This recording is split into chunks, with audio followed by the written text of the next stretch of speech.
अंधेरी नगरी, चौपट राजा, चका से भाजी, टका से खाजा, उनके भी बिजली काट ले रहे हैं जो नियमित रूप से पेमेंट करने का काम करते हैं। मिल्कीपुर चुनाव हम बहुत अधिक मतों से जीतेंगे।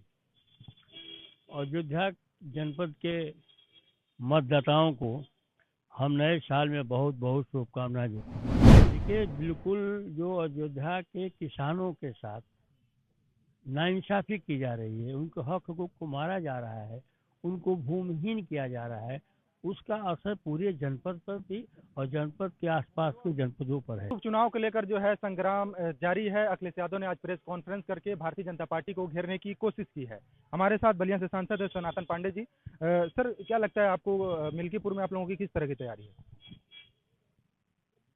मिल्कीपुर चुनाव हम बहुत अधिक मतों से जीतेंगे।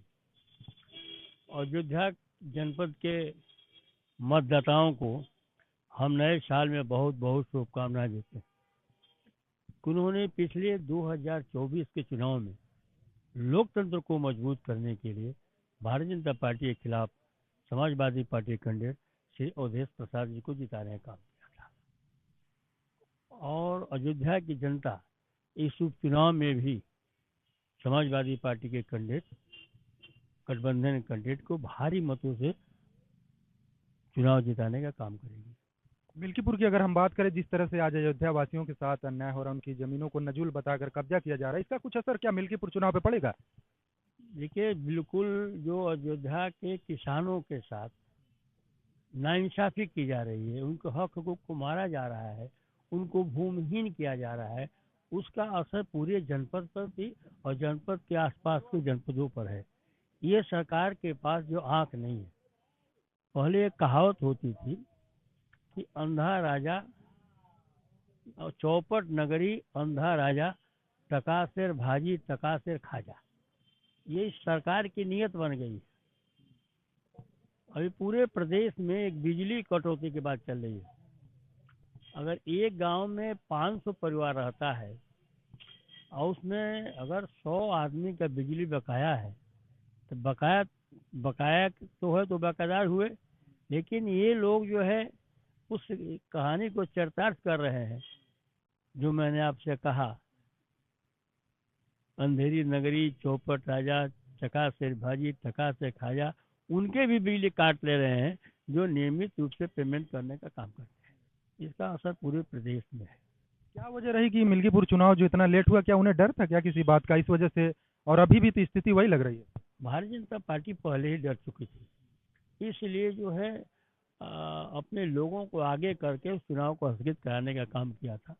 लेकिन चूंकि लोकतांत्रिक व्यवस्था में एक चुनाव का समय होता है, उस आगे नहीं बढ़ सकते थे। चुनाव होने जा रहा है और समाजवादी पार्टी की प्रचंड जीत होगी।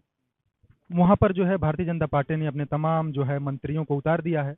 मुख्यमंत्री ने खुद उस सीट को जिताने की जो है जिम्मेदारी ली है। तो क्या लगता है कि वहां पे फेयर चुनाव होगा? जितने बार मुख्यमंत्री जी वहाँ जाएंगे और जितने बार इनके मंत्री जाएंगे, उतने हजार का वोट हमारे पास और बढ़ता चला जाएगा। इनके जाने से भारतीय जनता पार्टी का जो हार का अंतर है और बढ़ता चला जाएगा, क्योंकि इनके आचरण को, इनके व्यवहार को, इनके चुनावी वादों को जनता जान चुकी है और अब जनता भारतीय जनता पार्टी के मंत्री से, मुख्यमंत्री से अब घृणा करने लगी है। उनको पहले विश्वास नहीं रह गया। 2014 में था, जो 2019 में था, या 2017 में था, या 2022 में था। अब जनता इनको जान चुकी है। आजाद समाज पार्टी जो है वहां पर अपना प्रत्याशी जो है उतारे थे, क्या इससे कुछ समाजवादी पार्टी की, क्योंकि वोटर उसी पड़ कोई फर्क नहीं पड़ने पाया। समाजवादी पार्टी लाखों वोट इस चुनाव जीतेगी। अयोध्या में चुनाव जीतेगी सपा? लाखों वोट इस चुनाव जीतने जा रहे हैं। ये थे हमारे साथ बलिया से सांसद, समाजवादी पार्टी के फायर ब्रांड नेता है। इनका साफ तौर पर कहना था कि जो अयोध्या की मिल्कीपुर सीट है वहां पर समाजवादी जो है वो लाखों वोटों से जो है चुनाव जीतने वाली है। Asif Khan, news 4 nation, Lucknow.